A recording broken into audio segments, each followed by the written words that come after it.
Welcome back. In this video, we will be talking about the final two-thirds of Schopenhauer's essay on women from Studies in Pessimism. In this video, I will quickly review what we covered in the previous video. I will share a brief anecdote that I think is relevant to the topic overall, and then I'll summarize this part, let you know what to expect from it, read it, and offer my commentary. Previously, Schopenhauer has begun by observing that women are not made for danger or for hard work. One can tell this by their physical constitution, by simple observation. He claims that they tend towards being frivolous and are intellectually weaker than men. They're also more focused upon the present, a quality that they share, perhaps with the beasts, with the animals. This makes them cheerful, which is to their credit. They take greater joy in the present moment, but it also makes them extravagant, which is less to their credit. It also, he thinks, gives them a deficient sense of justice. There's an interesting set of observations about that. He goes on to talk then about their tendency to lie and to break promises, especially in engagements and marriages, and the way in which he speaks of the way in which women are driven by what we might call a kind of subconscious or unconscious imperative to act in the interest of the human race as a species, especially in bringing forth a strong and superior generation of children ahead. So there's something kind of pre-genetics on pre-Darwinian understanding of biological nature as providing a set of psychological and motivational imperatives for human beings, for women, in the case of this essay. I wanted to share a brief anecdote before getting into the second half of the essay. Years ago on Twitter, I read something about a fellow, I think after the Super Bowl, was sharing a story about a male coworker of his who was complaining about somebody who welshed on a bet, who made a sort of verbal bet, I bet you $100 the Chiefs will win the Super Bowl, and then refused to pay. And as if I remember this correctly, this story being shared, the fellow asks his coworker, how much did she take you for?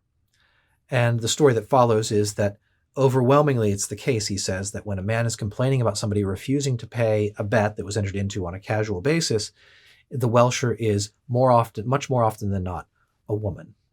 His theory for this, and again, this is assuming I remember correctly, his theory for this is that women view promise-keeping as something like a courtesy that one does for one's friends or one's near social circle, but men tend to see it as a deep test of character. So that for a woman to welsh on a bet is rude and inconsiderate. It might damage a relationship, but if the relationship is strong and long-lasting, then it won't wreck it permanently.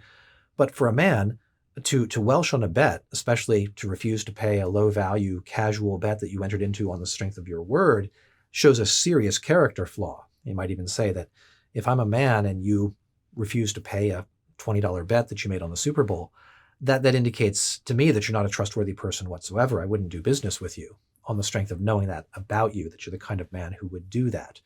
So the suggestion here from this anecdote is that men and women both value promise-keeping, but they consider promise-keeping of a different order of obligation, and therefore they consider its violation as a different type of violation, either a sort of a lack of courtesy or a deep and fundamental betrayal of the kind of connection that strangers should have with each other, the kind of courtesy that they should show to each other. Not courtesy, but the obligation, the kind of moral obligation they have to be as good as their word. So it's something I only half remember from several years ago, but I thought it's a good contemporary example of reasoning about sexual differences in psychology in ways that are related to, perhaps can tie in with some of the things that Schopenhauer has to say. Now quickly for a summary of what's ahead, what we're going to see here first is a brief discussion of species being, of the way in which human beings operate under a set of imperatives that are below the surface in the interest of the human race generally, or of will itself. Schopenhauer then talks about, I think, 5 major topics. He discusses the hatred and hostility that women bear to each other. Women don't like each other, sort of by nature. He has a speculative suggestion about why this is the case. He speaks about women's physical appearance in one of the most notorious passages of the essay, but he links this to their deficient aesthetic sense and their lack of objectivity. He calls them modern philistines. So we'll look at that, the question of artistic creativity and women. Third, he attacks the institution of the lady, the idea of the high-class woman who moves about in wealth in society in a position of social privilege. He suggests here that there's a kind of class divide among women, that the privileges of the ladies are earned at the expense of the rest of women, that all women, that the lower class of women suffer when the higher class of women put on airs in this, he thinks, unnatural institution of the lady. He also attacks in the final sections of this essay, he mounts an attack upon monogamy at great length, such length it seems to me that it might even have been a short essay of itself that could have been spun off had he not dealt with it here in his consideration of women. And finally, an attack upon inheritance and property law. His suggestion is that it is a mistake to allow women to inherit and dispose of property. And he'll explain why and contrast this with other systems that he think would be superior. Along the way, in this final section, he makes an argument that the love that fathers have for their children is superior and longer lasting than the love that mothers have for their children because of its metaphysical basis. So watch out for that when we get to that part of the essay. So with that said, there's my summary. Here's the beginning of the second part of Schopenhauer's essay on women. And since women exist, in the main, solely for the propagation of the species, and are not destined for anything else, they live, as a rule, more for the species than for the individual, and in their hearts take the affairs of the species more seriously than those of the individual. This gives their whole life and being a certain levity.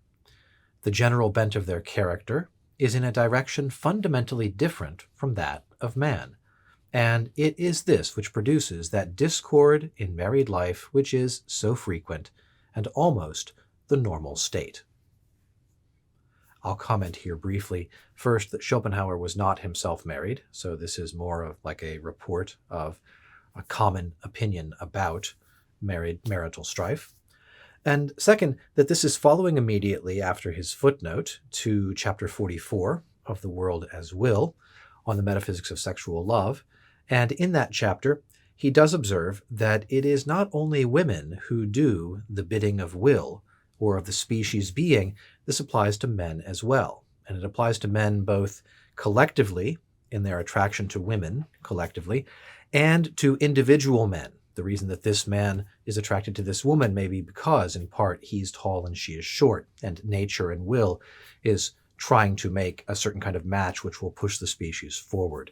More details about that there, but I don't want to let this pass without noting that men are subject to this kind of manipulation and control by powers of human nature and of will that they are not themselves aware of. Moving on. The natural feeling between men is mere indifference, but between women it is actual enmity. The reason of this is that trade jealousy, odium figulinum, which, in the case of men, does not go beyond the confines of their own particular pursuit, but with women embraces the whole sex, since they have only one kind of business.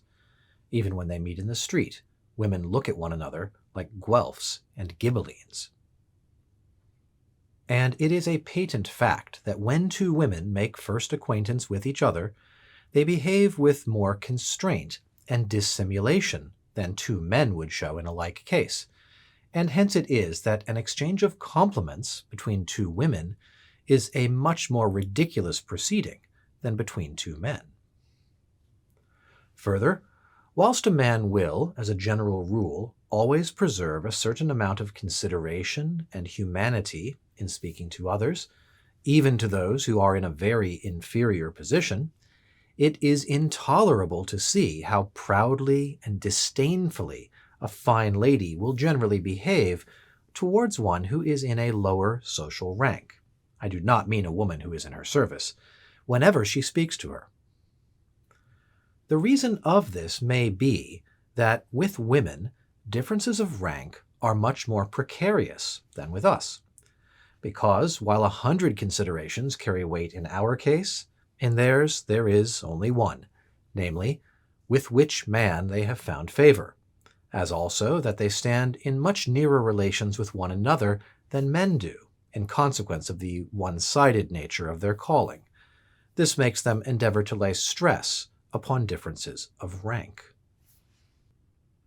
Schopenhauer tells us here that all women naturally hate each other, that the sort of default mode of engagement of one woman to another woman with no prior connection between them presumed is one of general hostility, and that this is not the case with men.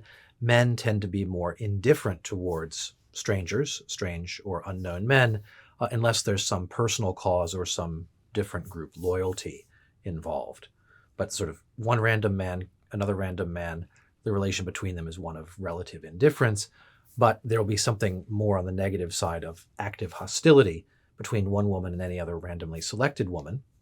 He does refer to here, his reference here to the one kind of business that women pursue, being sexual attractiveness to men, strikes me as a rather nasty jibe. I think it's not for the first or the last time in this essay that Schopenhauer is being deliberately offensive and demeaning towards women. But I think the reality that he's pointing to is that intrasexual competition between women and women is different from the corresponding competition between men and men. He's pointing to the fact here, he thinks, that every woman instinctively sees every other woman as a rival for the best mates. And as with his other observations, this might be taking place at a subconscious or unconscious level in terms of the individual's service to the species or to will generally. That men, I think, being, as he said before, more occupied with things, will be occupied as much with their attention to things as with their ability to attract attention from women. And I might say, in our own place and time, we could note that nobody has seen fit to create a Bechdel test for men in cinema. Do two men ever have a conversation with something other than a woman? Well, yes, all the time, about whatever they happen to be cooperating to work on. It's not always the case with women that they're talking about men, but it's that case often enough, at least in the kind of cinema that the Bechdel test is criticizing, that we have a name for the test to examine this. If you don't know what the Bechdel test is, check the link in the description. I'll put it down there.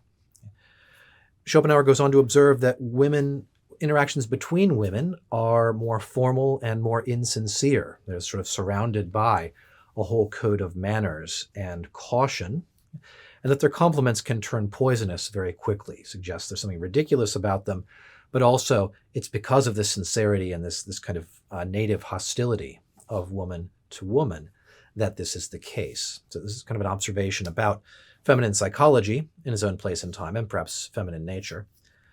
He says, finally, that women tend to treat their social inferiors more harshly than men in a similar circumstance. Maybe that's connected again with the relationship to things versus people, the dependence upon action and assertion of the will, assertion of oneself to mold things that he identified with the masculine impulse, and the tendency to rely upon words to affect the behaviors and choices of other people, which makes women at once more present-focused, but also more social, and it seems here also more sensitive to gradations of rank. Schopenhauer's explanation is that all women are much closer in rank to each other than is the case with men. So where men in rank may be spread out across quite a wide range, women, he suggests here, seem to occupy a relatively narrow band of rank between them, so that the highest is relatively closer to the lowest than is the case with men. And in any social circumstance like that, of a narrow band where the high is close to the low, the question of who is slightly higher than someone else becomes much more, assumes a kind of exaggerated importance. So that, I think, is his explanation for women's sensitivity to issues of rank, their sort of attachment to the rank that they have, and the sort of disdain that he thinks especially fine ladies will have for members of the lower classes, people who are not as high as them. We might say that they overvalue the opinions of others, but also overvalue the role that rank plays in their own personal sense of self-worth. And this may be inevitable for them, given Schopenhauer's theory of feminine nature. And I'll just conclude my comment here by noting again that his reference to the one-sided nature of their calling, this being their attractiveness to men and their ability to attract the sexual interest and the loyalty of men, that still strikes me as being rather nasty and demeaning. And as, again, probably deliberately so.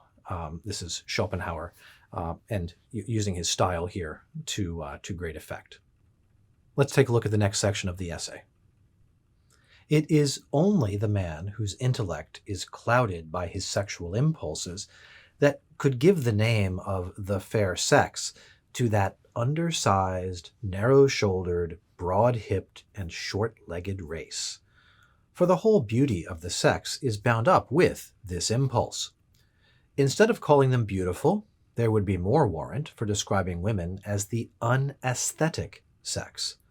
Neither for music, nor for poetry, nor for fine art have they really and truly any sense or susceptibility. It is a mere mockery if they make a pretense of it in order to assist their endeavor to please. Hence, as a result of this, they are incapable of taking a purely objective interest in anything, and the reason of it seems to me to be as follows. A man tries to acquire direct mastery over things, either by understanding them or by forcing them to do his will.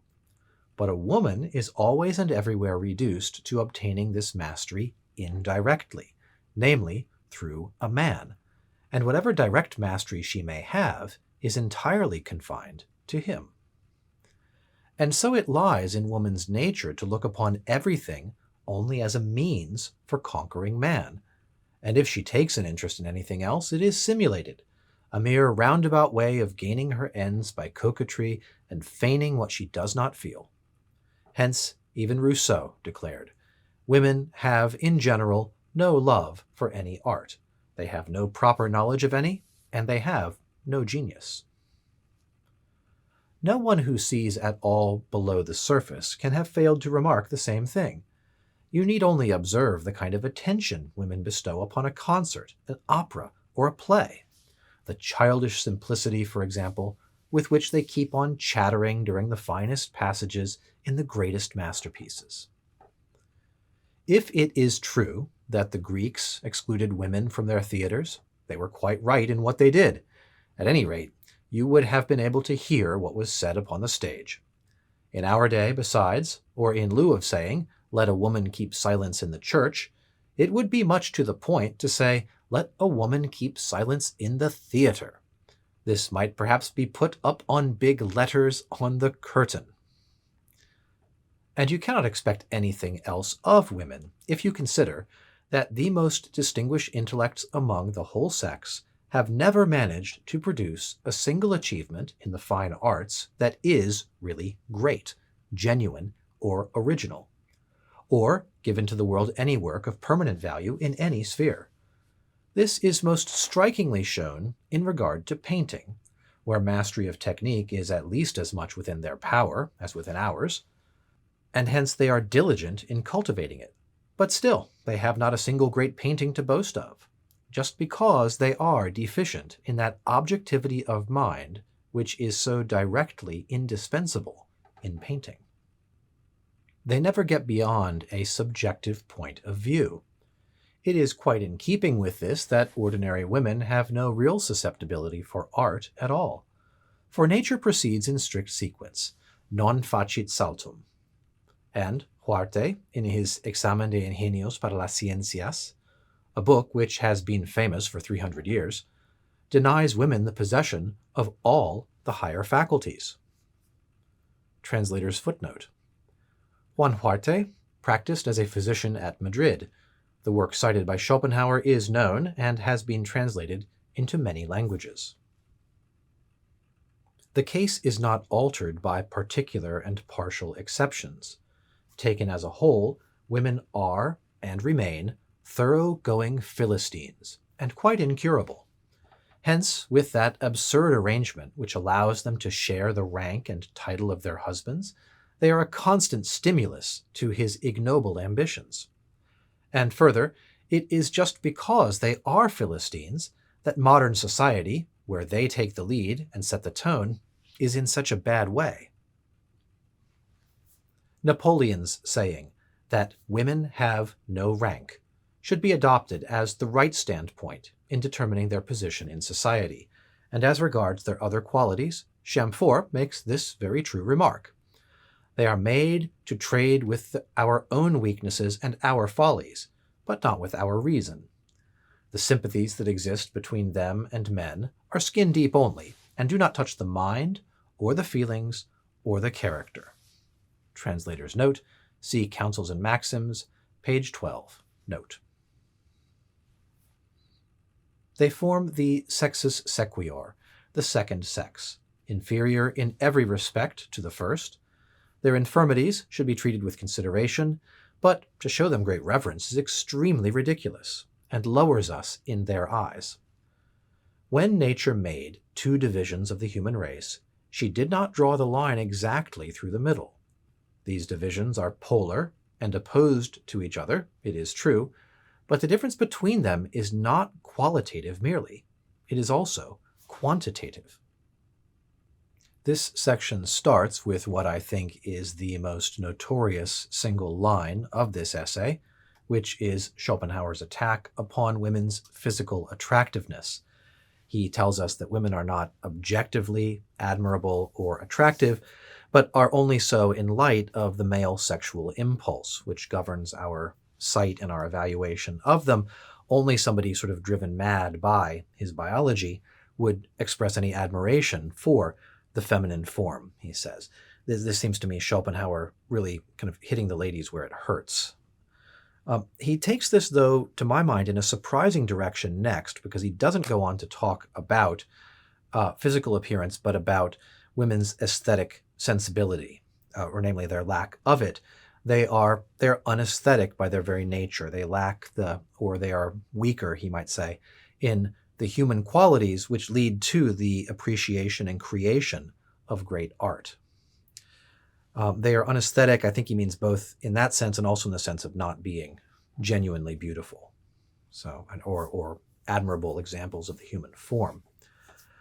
He says that this is for the reason that they cannot relate to things objectively, because men act upon things directly, and woman acts upon man, and therefore acts upon things indirectly through man.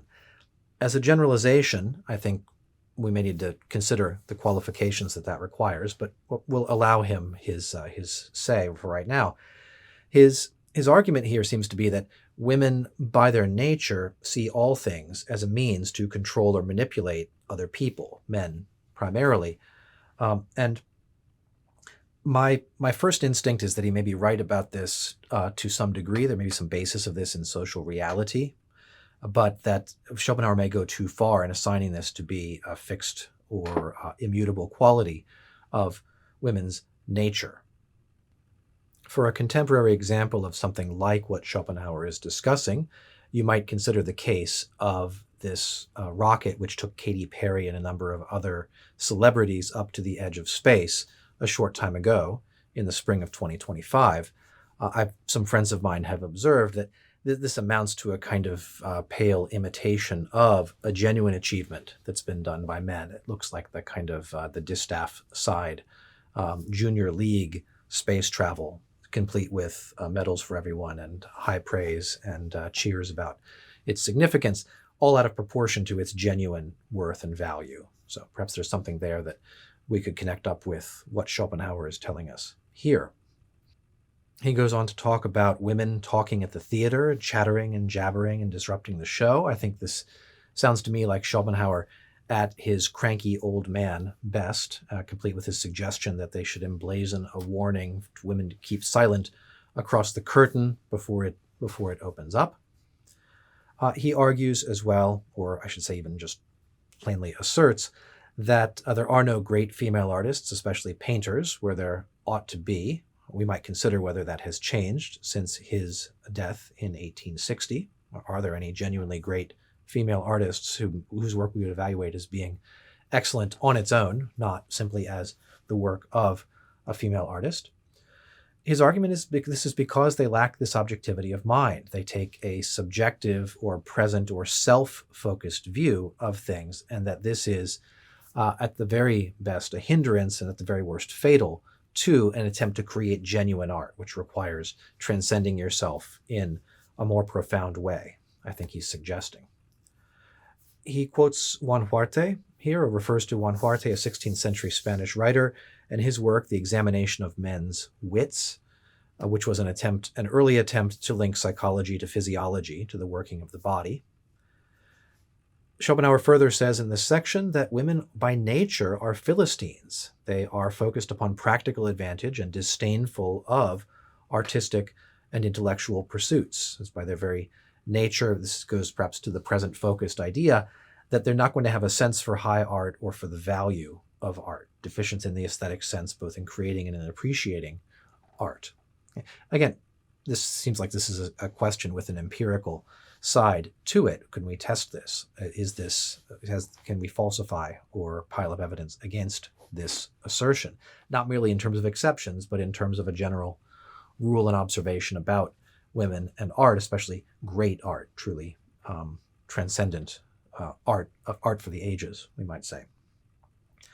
And he observes that wherever, as in modern society, he thinks, 19th century German society, wherever women are set the tone of the culture declines. Whether that's true or not, or whether it's relevant to the present affairs, I will leave that to the judgment of the viewer. He mentions Chamfort, one of his favorite authors, an 18th century French aphorist, whose work provided the epigraph for Schopenhauer's work translated as Counsels and Maxims. I have another series about that. I'll put a link in the video description for this one. And his conclusion here is that women as the second sex, as having this sort of both the qualitatively and the quantitatively lesser part of the whole that is human nature and the human race, deserve consideration for their weakness, but not reverence or admiration for any objective superiority, since he's claiming they simply don't have it. So the image here may be helpful. This maybe goes back to the image of dividing an egg from a boiled egg from Plato's Symposium, where Alcibiades says people are cut in half and seeking their other half. The image here, though, is of nature dividing humanity in half, but not exactly. It's sort of like maybe a sort of a 60-40 division of talent and power and the intellectual power and whatever the sensibilities required for doing human excellence most fully. So the greater half, Schopenhauer is saying, has been assigned to men, and so also their responsibility and their authority and their need to take care of women who are, in addition to being weaker, are also, he might say, less powerful and in some ways just a little bit silly. So I'm adding a little bit to what he's saying there, but that seems to me to be the spirit of the thing. That's my commentary in this section. Let's look ahead into what Schopenhauer writes next. This is just the view which the ancients took of woman, and the view which people in the East take now, and their judgment as to her proper position is much more correct than ours, with our old French notions of gallantry and our preposterous system of reverence, that highest product of Teutonico-Christian stupidity. These notions have served only to make women more arrogant and overbearing, so that one is occasionally reminded of the holy apes in Benares, who, in the consciousness of their sanctity and inviolable position, think they can do exactly as they please. But in the West, the woman, and especially the lady, finds herself in a false position. For woman, rightly called by the ancients sexus sequior, is by no means fit to be the object of our honor and veneration, or to hold her head higher than man and be on equal terms with him. The consequences of this false position are sufficiently obvious. Accordingly, It would be a very desirable thing if this number 2 of the human race were in Europe also relegated to her natural place, and an end put to the Lady-Nuisance, which not only moves all Asia to laughter, but would have been ridiculed by Greece and Rome as well. It is impossible to calculate the good effects which such a change would bring about in our social, civil, and political arrangements. There would be no necessity for the Salic law. It would be a superfluous truism. In Europe, the lady, strictly so called, is a being who should not exist at all. She should be either a housewife or a girl who hopes to become one. And she should be brought up not to be arrogant, but to be thrifty and submissive. It is just because there are such people as ladies in Europe that the women of the lower classes, that is to say, the great majority of the sex, are much more unhappy than they are in the East. And even Lord Byron says, "Thought of the state of women under the ancient Greeks. Convenient enough. Present state, a remnant of the barbarism of the chivalric and the feudal ages, artificial and unnatural. They ought to mind home, and be well fed and clothed, but not mixed in society.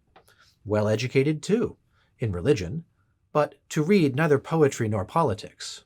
Nothing but books of piety and cookery. Music, drawing, dancing, also a little gardening and ploughing now and then. I have seen them mending the roads in Epirus with good success. Why not? As well as haymaking and milking."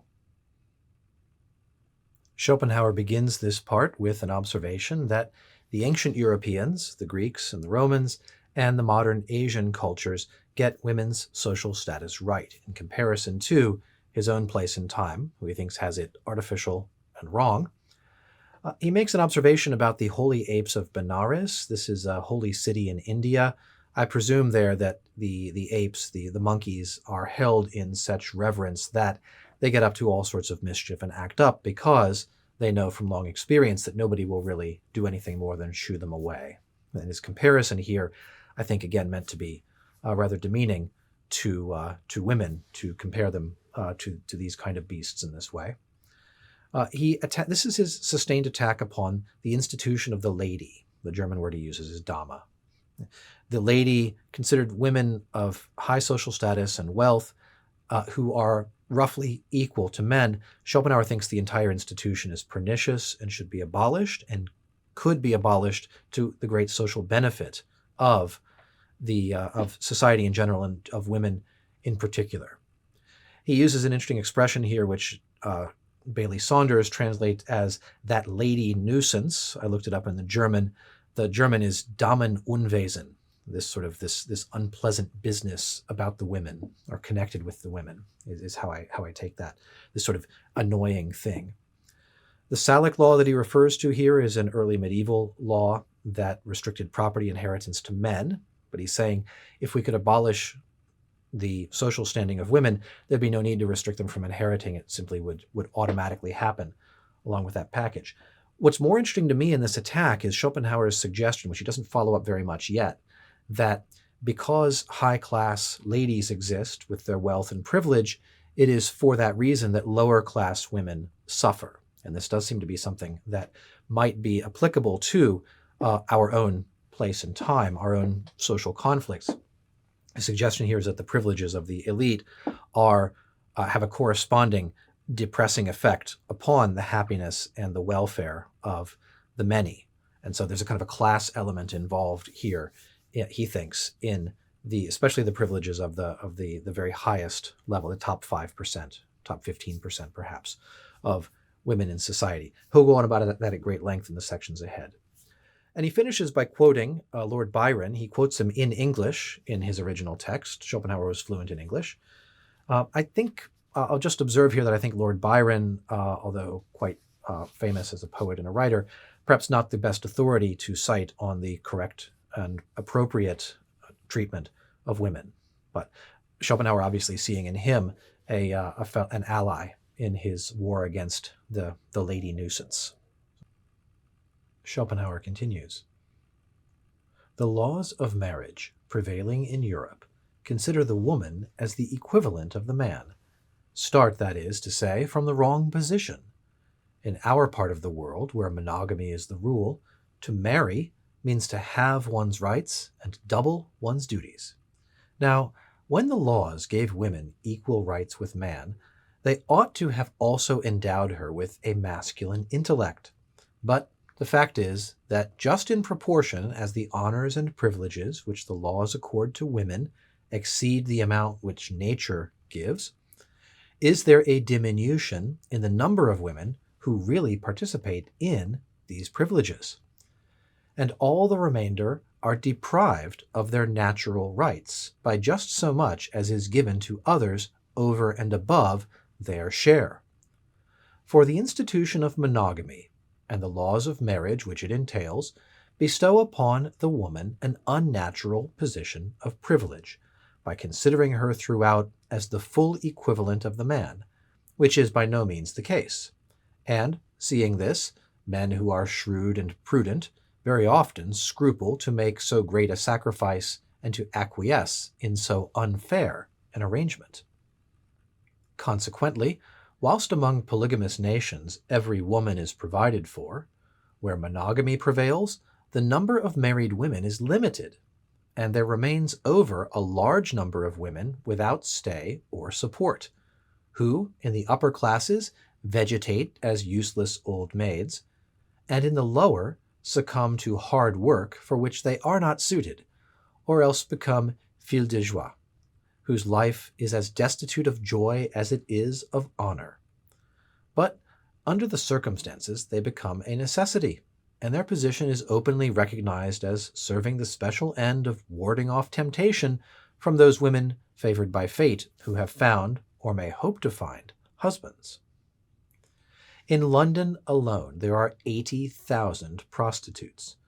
What are they but the women who, under the institution of monogamy, have come off worse? Theirs is a dreadful fate. They are human sacrifices offered up on the altar of monogamy. The women whose wretched position is here described are the inevitable set-off to the European lady with her arrogance and pretension. Polygamy is therefore a real benefit to the female sex if it is taken as a whole. And from another point of view, there is no true reason why a man whose wife suffers from chronic illness, or remains barren, or has gradually become too old for him, should not take a second. The motives which induce so many people to become converts to Mormonism appear to be just those which militate against the unnatural institution of monogamy. Translator's footnote. The Mormons have recently given up polygamy and received the American franchise in its stead. Moreover, the bestowal of unnatural rights upon women has imposed upon them unnatural duties, and therefore a breach of these duties makes them unhappy. Let me explain. A man may often think that his social or financial position will suffer if he marries, unless he makes some brilliant alliance. His desire will then be to win a woman of his own choice under conditions other than those of marriage, such as will secure her position and that of the children.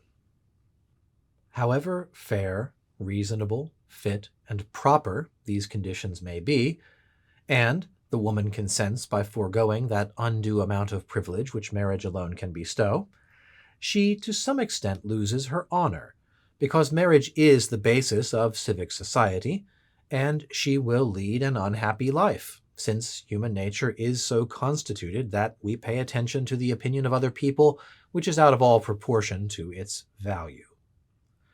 On the other hand, if she does not consent, she runs the risk either of having to be given in marriage to a man whom she does not like, or of being landed high and dry as an old maid.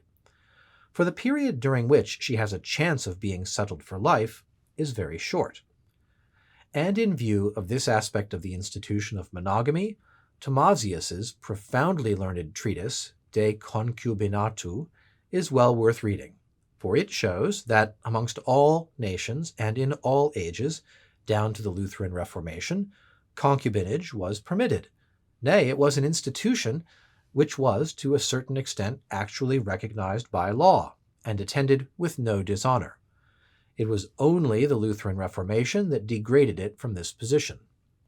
It was seen to be further justification for the marriage of the clergy, and then after that, the Catholic Church did not dare to remain behindhand in the matter. There is no use arguing about polygamy. It must be taken as de facto existing everywhere, and the only question is as to how it shall be regulated. Where are there then any real monogamists? We all live, at any rate, for a time, and most of us always, in polygamy. And so, since every man needs many women, there is nothing fairer than to allow him, nay, to make it incumbent upon him, to provide for many women. This will reduce woman to her true and natural position as a subordinate being, and the lady, that monster of European civilization and Teutonico-Christian stupidity, will disappear from the world, leaving only women, but no more unhappy women, of whom Europe is now full. In India, no woman is ever independent, but in accordance with the law of Manu, she stands under the control of her father, her husband, her brother, or her son. It is, to be sure, a revolting thing that a widow should immolate herself upon her husband's funeral pyre, but it is also revolting that she should spend her husband's money with her paramours, the money for which he toiled his whole life long, in the consoling belief that he was providing for his children. Happy are those who have kept the middle course, medium tenuere beati. So we've just heard Schopenhauer's lengthy attack on monogamy. This is the passage that I said at the beginning I thought might do well as a spin-off essay of its own. It's located here and integrated into his thoughts about women, and especially about ladies. So to run through this very quickly, monogamy, he's against it. It presumes equality of the sexes. It's related then to, he thinks, the unnaturally high position of ladies and upper-class women in 19th century European society. He says because such equality does not exist, women are not naturally equal to men, the effect of making them artificially socially equal in, he thinks, the institution of marriage is harmful to society. A small number of women, the ladies, the wealthy, gain an unnatural privilege, but the vast majority of women lose out by this program. By contrast, he says, in polygamous nations, every woman is provided for. This seems to me like this is subject to a certain amount of historical and empirical checking. Is this in fact the case, or is this Schopenhauer generalizing over too little evidence? I'm dubious of this particular factual claim of his. He does go on, though, to lament the fate of prostitutes in Europe. In modern Europe, women without husbands either become kind of useless upper-class wanderers or travelers or writers, or prostitutes. They have to turn to selling themselves in order to make ends meet. And this is, he thinks, the result of this unnatural elevation of the privileged few women who succeed at making marriages over others. The very institution of monogamy, he thinks, makes men disinclined to pursue marriages and to pursue, therefore, other arrangements which are far more disadvantageous to the women trapped up in them. He calls them, a great turn of phrase, human sacrifices upon the altar of monogamy. I can admire a good turn of phrase, even where I disagree with the sentiment behind it. Polygamy, he says, would be beneficial to women overall as a class. The top 15% would have to come down a great deal, but he thinks you would have no more of these 80,000 prostitutes of London.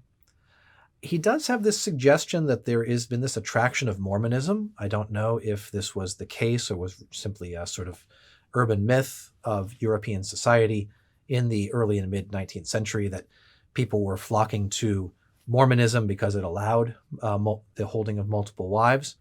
As Bailey Saunders notes in his footnote from 1893, the western territories of the U.S., most especially Utah, abolished polygamy as part of their constitution in order to be admitted to the federal union on an equal basis with the other states. So if Schopenhauer held out hope for a great polygamous empire in the western part of North America, Saunders is reminding us that the Mormons seem to have sold him out on that particular issue. He makes a kind of what I think of as a kind of a sly fox appeal to the unnatural duties of female sexual loyalty. And I wonder if he's not writing about himself as someone who seeks a relationship and perhaps even children, but without the benefit of marriage, from which poor women suffer. Certainly, as a social phenomenon, that's well enough known, and that's what supports the existence of the many too many prostitutes. The reason for this, you think, the reason for this entire regrettable situation is that people, and we might add especially women, given what's been said before, value social opinion and the opinion of others more than they ought to, more than it really objectively merits. And so women who are kept in a kind of mistress relationship will feel a certain amount of shame about it. Again, I wonder, though I don't know Schopenhauer's biography closely, I wonder if he's not writing about some experiences of him or of men in his social circle dealing with women. I don't know about the accuracy. I'm rather dubious about the accuracy of his history that concubinage was widely accepted until the Reformation. Look up the work of Thomasius, was a 17th, 18th century German jurist and philosopher. And I've found his book in Latin, but I've not found it in English translation yet. So that seems to be Schopenhauer's source for claiming that prior to the Reformation, the holding of concubines was smiled upon universally. And then this claim he makes that polygamy, we are all de facto polygamists, that polygamy exists everywhere. There are no real true monogamists. The suggestion here is that monogamy itself is an unnatural and artificial institution. European laws, he thinks, Christian laws of Christian marriage merely deny the expression of this monogamy, and so we have instead wives and prostitutes, where we might have had multiple wives, but none of them ladies of the type that he deplores. The suggestion that polygamy will make each man financially responsible for multiple women. This will improve the lot of women overall. They will all be provided for, and get rid, of course, of the hated lady, the lady institution of the lady, which he dislikes. And he concludes the section that I've finished just now by noting that this is just how it is in India. Of course, the institution of sati, of the widow burning herself to death on her husband's funeral pyre, is bad, but it's also bad if a widow were to spend her husband's hard-earned money with other men instead of raising their children. My take overall on this section is that Schopenhauer's history here seems rather poor. Poor history, poor reasoning, a certain amount of special pleading, perhaps things connected with elements of his own biography that show, I think, a certain amount of poor character. I find this section in general not to be Schopenhauer at his best rhetorically or his most persuasive. So I'll leave each individual viewer to make up their own mind and enjoy this or not as they like. But it seems to me that the text wobbles a bit at this point and is not doing what the earlier part of the essay did more successfully. Turning on to the next section. The first love of a mother for her child is, with the lower animals as with men, of a purely instinctive character, and so it ceases when the child is no longer in a physically helpless condition. After that, the first love should give way to one that is based on habit and reason, but this often fails to make its appearance, especially where the mother did not love the father. The love of a father for his child is of a different order, and more likely to last, because it has its foundation in the fact that in the child he recognizes his own inner self. That is to say, his love for it is metaphysical in origin. In almost all nations, whether of the ancient or the modern world, even amongst the Hottentots, property is inherited by the male descendants alone. It is only in Europe that a departure has taken place, but not amongst the nobility, however. that the property which has cost men long years of toil and effort and been won with so much difficulty should afterwards come into the hands of women, who then, in their lack of reason, squander it in a short time, or otherwise fool it away, is a grievance and a wrong as serious as it is common, which should be prevented by limiting the right of women to inherit. In my opinion, the best arrangement would be that by which women, whether widows or daughters, should never receive anything beyond the interest for life on property secured by mortgage, and in no case the property itself or the capital, except where all male descendants fail. The people who make money are men, not women, and it follows from this that women are neither justified in having unconditional possession of it, nor fit persons to be entrusted with its administration. When wealth, in any true sense of the word, that is to say, funds, houses, or land, is to go to them as an inheritance, they should never be allowed the free disposition of it. In their case, a guardian should always be appointed, and hence they should never be given the free control of their own children, wherever it can be avoided. The vanity of women, even though it should not prove to be greater than that of men, it has this much danger in it, that it takes an entirely material direction. They are vain, I mean, of their personal beauty, and then of finery, show, and magnificence. That is just why they are so much in their element in society. It is this, too, which makes them so inclined to be extravagant, all the more as their reasoning power is low. Accordingly, we find an ancient writer describing woman as in general of an extravagant nature. Here Schopenhauer quotes Greek. I put it on the screen. But with men, vanity often takes the direction of non-material advantages, such as intellect, learning, and courage. In The Politics, Aristotle explains the great disadvantage which accrued to the Spartans from the fact that they conceded too much to their women by giving them the right of inheritance and dower, and a great amount of independence, and he shows how much this contributed to Sparta's fall. May it not be the case in France that the influence of women, which went on increasing steadily from the time of Louis XIII, was to blame for that gradual corruption of the court and the government which brought about the Revolution of 1789, of which all subsequent disturbances have been the fruit? However that may be, the false position which women occupy, demonstrated as it is in the most glaring way by the institution of the lady, is a fundamental defect in our social scheme, and this defect, proceeding from the very heart of it, must spread its baneful influence in all directions.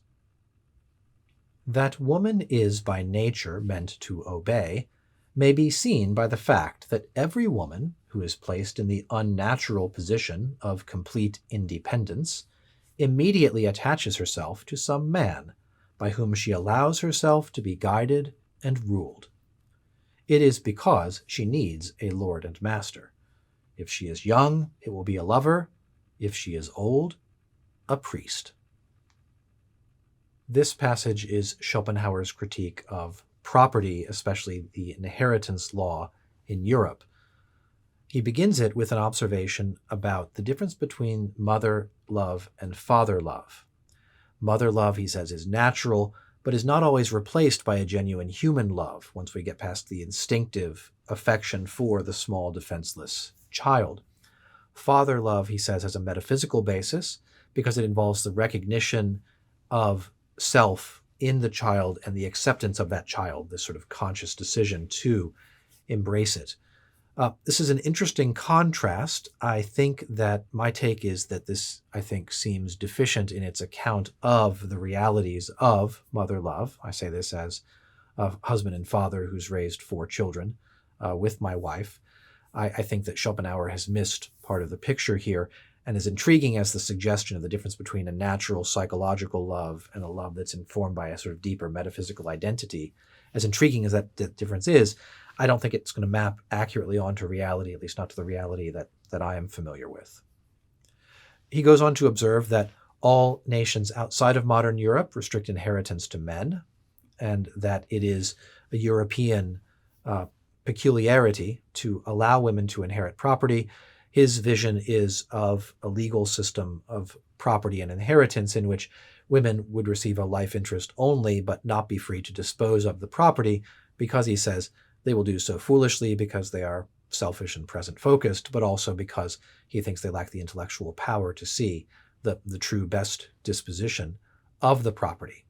They're not fit stewards for property, especially he thinks in the kind of moral sense that they didn't contribute to its earning or creation. That was the work of men, and so men should be in charge of the property. He goes on to say that women's vanity is altogether material, but male vanity often takes the form of courage or intellectual achievement. My take here is that there's some basis for this, perhaps, in fact, but it seems uncharitable. I think at the most generous reading of it is that I think he's being rather uncharitable to women and to their character development. I'm not convinced, even if it was the case in his own place and time, that men's vanity today is any less material than women's, but perhaps other people's experience is broader than mine and they can speak to it in the comments. And then finally, he ends with this vision that indulging the sort of political and equality ambitions of women, not only, he said previously, where women come to dominate culture, culture declines. Here, he says, where women come to be more involved in society and politics, the society faces political ruin. His examples are Sparta and then speculatively revolutionary France. Perhaps it was the overindulgence of women at the court of the final kings of France, which led to the revolution, which has disfigured Europe all the way down into Schopenhauer's time. He's writing this probably shortly after the revolutions of 1848, which affected his part of Germany as well. All of this, he says, is due to the folly of allowing women to become allowing some small segment of women to become ladies, to put on airs, to acquire this unnatural privilege above what he thinks is their natural station. And so his final flourish here at the end of the essay is that women who achieve independence will seek out a man to rule over them, either a lover or a priest confessor. That this is, in fact, the reality of women when they come into property is they look for somebody to go spend it with or give it to, in the sense that they seek out that sort of opposite number to rule over them. This seems to me, again, an observation which could be subjected to a certain amount of empirical testing. Does this, in fact, happen? I rather suspect that it doesn't, and that Schopenhauer here is simply being a bit rhetorical and ending with a flourish and his polemic against women, especially women of his own social class and place and time in mid-19th century North German society. Looking back at this part of the essay overall, I think that the second half of this essay on women is weaker than the first. I think Schopenhauer's cases for polygamy and for property restrictions are not as convincing as some of the claims he made and tried to back up in the first part of the essay. I think a great deal of what he says about women and our evaluation of it depends upon how we read the terms by nature. When he says women by nature have this particular quality or this particular vice, what is he meaning? Is he speaking of inclination or of necessity? If he's simply saying at the population level, you'll find the bell curve of women in this particular virtue or vice shifted a little bit in this direction, that might be something that we could consider. If he's talking about something proceeding from the sort of deep, he thinks, inferior reality of what it means to be a woman, it's a very different claim entirely. So each of his claims here about what women are like by nature seems to me to require a certain amount of interpretation as to what he means. Since the essay, I think itself, is meant to be polemical and somewhat offensive, it may be that he is making some exaggerated claims intending to provoke outrage and the attention that comes with outrage. I think he does make some very sharp and perceptive psychological observations, especially about sexual difference. The suggestion that intrasexual competition between women and between men will have quite a different character seems to me to be substantially correct and to be borne out by some observations that we can make in our own time and realities that have emerged since Schopenhauer wrote the essay. I also think he mixes this with some invective and some special pleading, some of it in a very interesting style with a certain turns of phrase which are admirable in themselves. Other parts of it I think are less impressive. Overall, I found the essay quite enjoyable, especially in its style and its willingness to sort of charge straight ahead into a controversial topic and tell it like it is. So he says, give us his point of view plainly and without holding anything back. As Bailey Saunders said, we shouldn't read him as being ironical or in jest. I don't think he's trying to write a sort of Jonathan Swift style modest proposal about women. He means some of this to sting. And where he does get some barbs through that have some accuracy to them, I think they should and will sting. So that's the conclusion of my commentary on Schopenhauer's essay on women from Studies in Pessimism. The next essay in Studies in Pessimism is the much shorter On Noise, and we'll take a look at that in the next video. Thanks for watching today. Goodbye.